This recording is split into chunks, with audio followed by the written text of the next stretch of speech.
अपने राष्ट्र का संविधान तैयार करने का दायित्व मेरे ऊपर आया। यह एक अन्य घटना थी।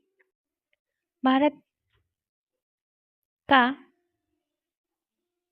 संविधान निर्माण करने के लिए संविधान सभा, उस समय मेरी कैसी अवस्था थी आप सबको ज्ञात है। इस पराजय के लिए शर्म करने की कोई कारण नहीं था। शेड्यूल कास्ट फेडरेशन पराजित हो गई थी। वजह यह थी कि चुनाव के समय सारा राष्ट्र की ओर था, एक ओर था, हमारा दल दूसरी ओर था। एक ओर मजबूत राजनीतिक संगठन था, दूसरी ओर अल्पसंख्यक अछूत का संगठन सामना कर रहा था। अर्थात पराजित होने का निश्चित था, परंतु पराजित होने पर रुकना उचित नहीं था। हमको कहीं से भी संविधान सभा में प्रवेश करना आवश्यक था। अछूत समाज इस देश के स्वतंत्र जाति हैं। ऐसी ब्रिटिश लोगों ने घोषणा की थी, परंतु कैबिनेट मिशन ने अपनी योजना में अछूत समाज का उल्लेख तक नहीं किया था। उसने अस्पृश्य समाज को एकदम अलग कर दिया था। मैंने संविधान सभा में जाने की निश्चय किया। अछूत समाज के कल्याण हेतु मेरा संविधान सभा में जाना महत्वपूर्ण था। मैं संविधान सभा में ना जा सकूं, इसके लिए कांग्रेस हर जगह ताले लगा दिए थे। महाराष्ट्र में जो कुछ लोग हैं, उन नामांकित लोगों में मेरा गणना ही होता है। ऐसा कहने वाला व्यक्ति मूर्ख ही होना चाहिए। स्वागत है आप सभी का मेरे अमेजिंग यूट्यूब चैनल में। मेरी कहानी मेरी जुबानी की यह अध्याय मैं पढ़ रही हूँ। आप सभी दोस्तों से विनम्र निवेदन है कि आप मेरे यूट्यूब परिवार को सब्सक्राइब कर दीजिए। संविधान सभा के चुनाव हेतु कांग्रेस ने श्री जयकर को पत्र भेजा। श्री मुंशी को बुलाया गया। अनेक को निमंत्रण भेजे गए, परंतु मुझे नहीं बुलाया गया। मुझे दूर रखा गया। उन्होंने अनेक प्रयत्न किए, इसलिए मुझे मुंबई छोड़कर बंगाल जाना पड़ा। वहाँ माहर नहीं थे, फिर भी मैं वहाँ से चुनकर आया। इस बात को मेरे शत्रुओं ने अवश्य ध्यान में रखना चाहिए। संविधान सभा में अछूत को संविधान राजनीतिक अधिकारों को रखने का अवसर चाहिए। यह बहुत विकट प्रसंग था।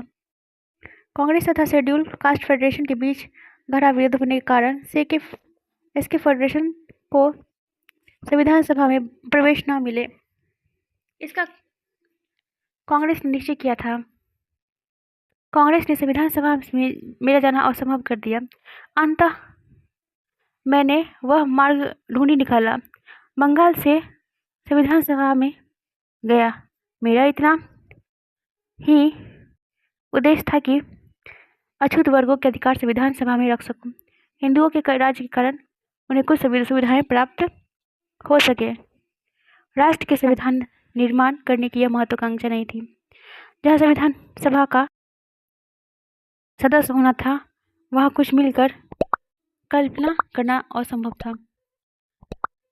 किसी भी आदमी को अंदर आने देंगे, परंतु डॉक्टर अंबेडकर को अंदर नहीं आने देंगे, ऐसा निश्चय किया गया था। संविधान सभा के दरवाजे मेरे लिए बंद थे। सारी खिड़कियां बंद हो गई थी। आजू बाजू के छेद बंद कर दिए गए थे, परंतु जन कल्याण के कार्ड के कारण मुझे अंदर जाना पड़ा। आश्चर्य देखिए, जिसे अंदर न आने देने की संकल्प लिया गया था, उसके ही सिर बहुत बड़ी जिम्मेदारी डाली गई थी। इस तरह के महान कार्य करने का अवसर मनुष्य को बहुत कम मिलती है। यह बात मेरे लिए गौरवास्पद है, वैसे भी आपके लिए भी गौरवास्पद है। वैसे देखा जाए, मैंने कुछ विशेष नहीं किया, परंतु इस काम से हिंदू जनता को एक बात अच्छी तरह से समझ आ गई है। पिछले 20 वर्षों से मेरे ऊपर नाना प्रकार के आरोप लगाए जा रहे थे। मैं तथा मेरे दल अराष्ट्रीय हैं। मैं अंग्रेजों के साथीदार हूँ, मुसलमान का बगल बच्चा हूँ। ये आरोप वास्तव में झूठे हैं। अब इन लोगों को विश्वास ही नहीं होगा। मैं वैश्य नहीं हूँ। यह बहुत महत्वपूर्ण बात है। विगत 20 वर्षों से हमारे दल पर कलंक लगा था, वह धुल गया। अतः इस देश में स्वतंत्रता की रक्षण करने हेतु अपना परम कर्तव्य समझना चाहिए। इस देश की सामाजिक, राजनीतिक तथा धार्मिक उत्क्रांति आज नहीं तो कल अवश्य होगी। मुझे इसमें कोई शंका नहीं है। आज राजनीतिक, सामाजिक तथा आर्थिक दृष्टि से हमें एक दूसरे से विभाजित किया गया है। हम एक दूसरे के लिए लड़ रहे हैं। मैं एक छावनी का नेता हूँ। ऐसा होकर भी जब योग्य समय आता है तो योग्य परिस्थिति आने पर यह देश एक हुए बगैर नहीं रहेगा। विश्व की एक भी शक्ति इस एकता के बीच नहीं आ पाएगी। इस देश में अनेक जातियां तथा अनेक पंथ होकर भी हम एक होंगे, इसमें मेरा मन में कोई संदेह नहीं है। देश का विभाजन ऐसी मुसलमान लीग की मांग है। फिर भी एक दिन ऐसा आएगा जिसमें अखंड भारत का सबका कल्याण होगा। देश के अंतिम ध्येय संबंध में मुझे कोई संदेह नहीं है, परंतु देश की विविध जातियों मिश्र समुदाय एक निश्चित होगा तथा सहयोग से एकता की मार्ग पर कैसे चलाया जाए, यह वास्तविक प्रश्न है। देश के सारे दलों का तथा जातियों को उसमें शामिल होने की उत्सुकता है। इसीलिए उन्हें खुश करने के लिए अधिकांश दलों ने उनकी मांगे को मान्य किया। यह तो एक महान विक्रम होगा। जनता की मुख्य जरूरतों को थोड़ा बाजू में रख अपने विरोधियों को हम सहूलियत प्रदान करेंगे। हम और प्रयास करेंगे, सबको इस मोर्चे में शामिल करेंगे। मोर्चा एक बार शुरू हुआ कि फिर एकता की ओर ले जाएगी। अपने साथ जिनके आने की इच्छा नहीं है वे उन्हें भी आगे ले जाते आएंगे। आपने ऐसी संभावनाएं निर्माण करनी चाहिए। मेरे मत यानी यदि जानना चाहते हैं तो मुझे गुटबाजी पसंद नहीं। तो यहाँ पे मैं ये कहना चाहूंगी कि मेरी समझ से आप सभी को एक विनम्र निवेदन है कि मेरी कहानी मेरी जुबानी बहुत ही अच्छी पुस्तक है। मैंने सारे इसके अध्याय आपकी पुराने वीडियोस में वहाँ पे आप सुनोगे, तो आप जाइए सुनिए, और जो लोग नए हो सब्सक्राइब करिएगा, शेयर और बेल आइकन को प्रेस कर दीजिएगा, जिससे आने वाली इस वीडियोस के बारे में नोटिफिकेशन मिले।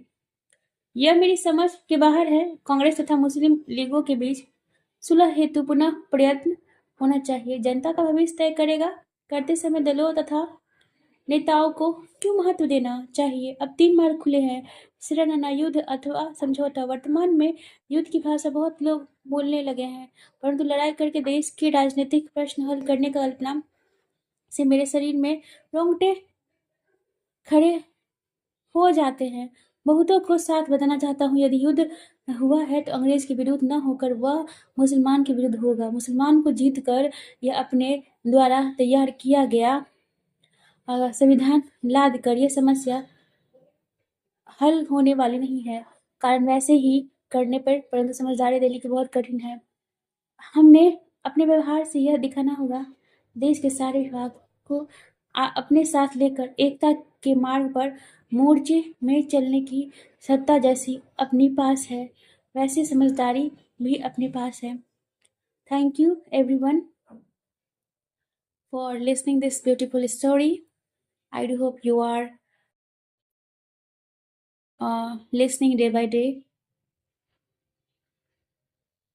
Thank you so much. इसको आप सारे दोस्तों से एक विनम्र निवेदन है कि इसको रोज सुनिए। हर दिन आपको नई नई बातें पता चलेंगी। मैं कैसे बताऊं, डॉक्टर अंबेडकर साहब के नाम से ही आदमी का जिंदगी का टर्निंग पॉइंट ले लेता है। शिक्षा के प्रति रुझान, अनुशासन, सारे अच्छे गुण आप में आ जाते हैं। हम अक्सर अपनी जिंदगी में शिकायत करते रहते हैं, शिकायत। कभी सोचा है हमारे महान भीमराव अंबेडकर, जिनकी जिंदगी में कितनी स्ट्रगल है, फिर भी उन्होंने हार नहीं माना। ठान लिया कि सारे शिकायत कुछ पीछे छोड़ के अपना कर्म, मेहनत, लगन से अपनी सारी अंदर की जितनी भी जातियाँ हुई है उनको मुंह तोड़ जवाब देंगे। तो हम क्यों नहीं बाबा साहेब अम्बेडकर साहब जी से सीखें कि ज़िंदगी में कोई भी मुश्किलें, कठिनाइयाँ आती हैं तो हमें उन्हें डट कर सामना करना चाहिए। क्यों हम शिकायत करें? हो जाएगा। आज वक्त खराब है, कल वक्त अच्छा आएगा। आज परिस्थिति विपरीत है, कल परिस्थिति सबसे अच्छी होगी। क्यों ना ये विचार धारणा करके हम अपनी जिंदगी को सुखमय बनाएं। Thank you everyone. जय भीमराव अम्बेडकर।